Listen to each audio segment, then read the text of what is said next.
Hello, my fellow individuals. I am Mr. Mini Mask Man here, and today I'm going to react to the Suicide Squad official final trailer. So this movie comes out on August 5th, and then, yeah, coming pretty soon. And then obviously if, don't watch this video first, watch the original link down below on the description box before you watch this reaction. Of course, to get the, where credit's due, right? So, now...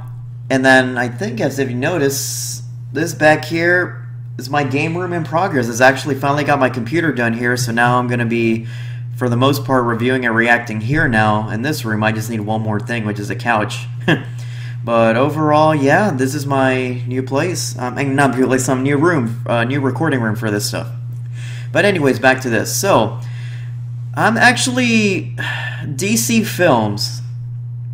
I'm still kind of, after that Batman vs. Superman movie, I don't know, But I'm going to give this one a shot just because I want to see this whole hype about Jared Leto's Joker. And then I saw the first two trailers, and I thought that was pretty enjoyable. I thought, like, I could give this movie a chance. It's a different feel. It's like I kind of know where this is going in the direction of what this movie's gonna be about, obviously. And just kind of, it's going to be almost like a fun overall kind of film, which is something I want to see, so it's not too campy either, like most Marvel movies, obviously, but it still looks enjoyable overall, and I can't wait to see this one. So, yeah, it's just one last trailer, obviously, what they always do before the official release, which I believe is, in 2 weeks, right? Or a week? But, yeah. Well, yeah, let's give this a shot, so let's just watch this right about now. I want to build a team of some bad people who can do some good. What are you really up to? Flag, it's a need to know. Oh, they're still using Queen's Bohemian Rhapsody. All you need to know is you work for me. Amanda Waller. We need real soldiers, not these scumbags. Rick Flag, obviously. Everyone has a weakness, and a weakness can be leveraged. That is just a mean lady. Yeah. And more Jared Leto. I think that's Slipknot. Yeah. You got a job to do. Light it up! Getting people to act against their own self-interest. That's what I do for a living. I'll accept the consequences. I am your consequence. Oh, the Batmobile saw it again. They warned me about you. I didn't believe the stories. Nobody does. Suicide Squad, rated PG-13. Experience it in IMAX 3D. Alright. Alright, that was pretty short, but it's pretty straightforward. I don't like it when it reveals too much. But, alright, so... Yeah, this one, it's just kind of like the final teases here and there. It's almost like a refresh of the previous two trailers with a few more scenes. So it's just kind of more of the setup between Rick Flag and Amanda Waller, trying to explain, the whole Suicide Squad deal that they're trying to do for whatever the big threat is. That I kind of like that they didn't fully reveal what this big threat that they're trying to deal with.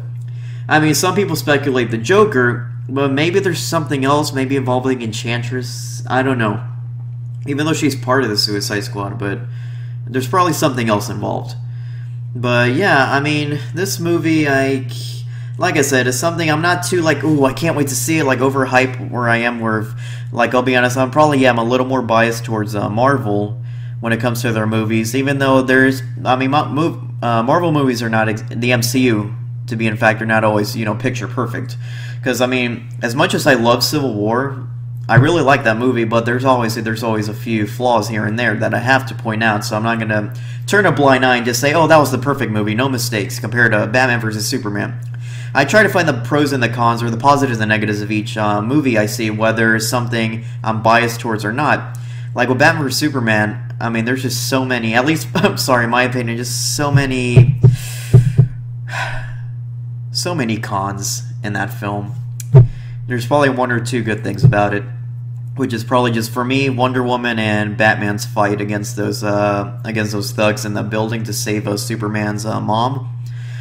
But that's it. All the rest of the movie, yeah, I almost 100% almost lost faith in DC films just from that one alone, and that says a lot. I mean, I give usually movie chances, but Suicide Squad I'm giving it a chance because it's a different feel. It knows its own thing. It doesn't take itself too seriously unless, you know, when it's needed. It just kind of looks like a overall action-packed fun movie. You know, obviously, but with the Suicide Squad, with Harley Quinn, the Joker, Deadshot, Killer Croc, you know, the rest of the gang, you know, Katana, Enchantress, Slipknot, Captain Boomerang, and so forth. And and El Diablo. But yeah, so I haven't read the Suicide Squad comics at all, so I have no idea what. I know like who they are, the characters for the most part, not all, but I mean, there's probably some things where there might be moments where it's from the comics where I haven't realized.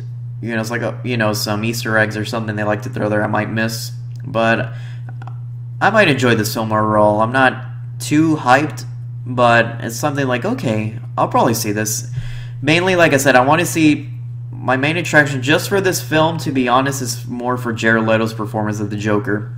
Since all this, like I said, all these hypes and interviews and reviews that they talk about him, that he's like the next level, which I know we can't really compare Jokers, like compared to Heath Ledger, let's say that was the previous one, which, you know, he did an amazing job for that version of the Joker, the Christopher Nolan version.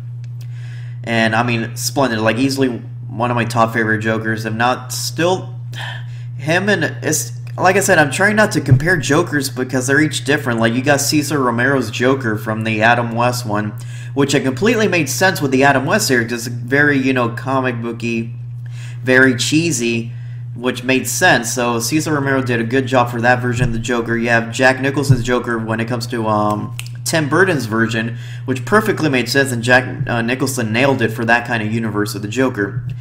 And then, of course, you had Heath Ledger's realist version of the Joker in the Christopher Nolan films.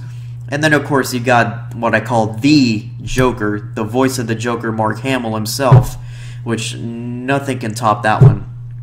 So I would consider him as the Joker, like the Joker, Mark Hamill. So I would say he'd take the spot. And then for the ones that actually acted out, like in film and TV series, I would actually say Heath Ledger, just because of the performance was just very memorable.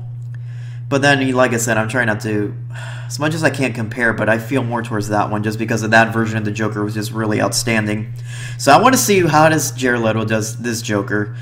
I'm trying not to get my expectations way too high on this, so I don't get disappointed in case it's like in meh, okay-ish, or if it's bad, or if it's just good but not the greatest. So I'm just kind of, usually my expectations are kind of, I either try to go low, purposely low, so almost the majority of times everything will seem better than my expectations, or I would kind of like not get it too much. So I'm trying my best not to get my expectations way too high for Jared Leto's performance for this version of the Joker. So yeah, we will see about that. And yeah, so I think that's pretty much all I got to say for this. Yeah, I can't wait to see this. Maybe I won't see it like premiere day in August 5th. I'll probably wait a couple days, or maybe one of my days off during a weekday, just because there's less people, and probably just check it out myself. See how it is. You know, giving DC a shot, because like I said, DC films, the only ones I actually liked were the Christopher Nolan trilogy, specifically The Dark Knight, Watchmen. I really like Watchmen. And I think, to be honest, that's about it. Because, you know, the Superman movies, I still can't get into Superman, to be honest. Man of Steel was not bad, but it still wasn't like, it was just kind of meh. And the Green Lantern's a different story, where thank God Ryan Reynolds is Deadpool, right? So that's where he truly belongs. But, yeah, when it comes to DC films, not really. There's not much, to be honest. Animated films, on the other hand, DC with animated films, completely, those are the best that they have right there. At least better than the Marvel animated films. DC animated films, there's so many good ones. So that's where they nail it. And TV series, I would say, too. I mean, I know the Green Arrow and The Flash are pretty popular. I haven't watched either one because I don't know much about The Flash or Green Arrow, or really that 100% interested on those. I watched Gotham. I like Gotham. even though I know people say in comparison to the comics, is completely different. So I kind of left that an open mind. At the beginning, I kind of felt like, you know, oh, this never happened, or this didn't happen in the comics, or the villains are too old for when Batman gets older. So I'm just kind of keeping an open mind for this Gotham series. I think season 2 they did step it up and made it better, in my opinion. I'm just trying to see Gotham as a totally different universe. So with that kind of mindset, it is actually pretty enjoyable. If you still have the mindset to try to see if it compares to the comics accuracy, then it's probably, you're still going to hate it. And I can see that. So we'll see how this goes with the Gotham series, but that's probably the only one that I'm watching or that I enjoy from DC TV series. But animated films, DC nails it on that. But their live action films, not much. So I'm hoping Suicide Squad could be one of the very few that I might enjoy liking. Just like I said with the Christopher Nolan Batman movies and the and Watchmen. And then I like the Tim Burton ones except for Batman and Robin, which, yeah, I don't have to explain on that one. So yeah, I would say just besides those, that's pretty much it. So yeah, Suicide Squad. I can't wait to see this one, see how that one goes. Probably, you know, just a simple, it could be something that I might enjoy, might caught me unexpected. I'm really hoping this doesn't fail me like Batman vs. Superman. I really hope it doesn't, so I don't want to have another experience like that again, because Batman vs. Superman almost killed me in that movie. I was just kind of like, get me out of this theater, but, you know, oh god, that movie. And then the extended version, I remember, is coming out, right, pretty soon, and I know that's a whole hot conversation about that movie. Like I said, my opinion. Obviously, if people enjoyed the Batman vs. Superman movie, that's okay too. It's y'all's opinion. So we'll be pretty cool about that. So no worries, no hate, or no like, oh, you shouldn't watch this movie. It's a bad movie. You know, opinion, right? So, but yeah. Okay, yeah, I'm gonna wrap it up. I think that's pretty much all I got to say. So I'll definitely see the movie. See how it is. I'm hoping it'll be enjoyable at least. Might not be like the top, like the wow factor movie, but something where I say this was money worth well spent for a ticket. You know how movie tickets are now prices these days, right? So I would say yeah. I'm hoping I'm gonna enjoy it at least, just even as just a one-time watch, maybe 2 times, but I just want to enjoy the film. That's all. That's my goal for this one. So. But yes, that's pretty much all I got to say. So, anyways, if you liked this video, you know what to do. I don't have to say it. So, yeah, thanks for watching, guys. And I hope you guys have a nice day.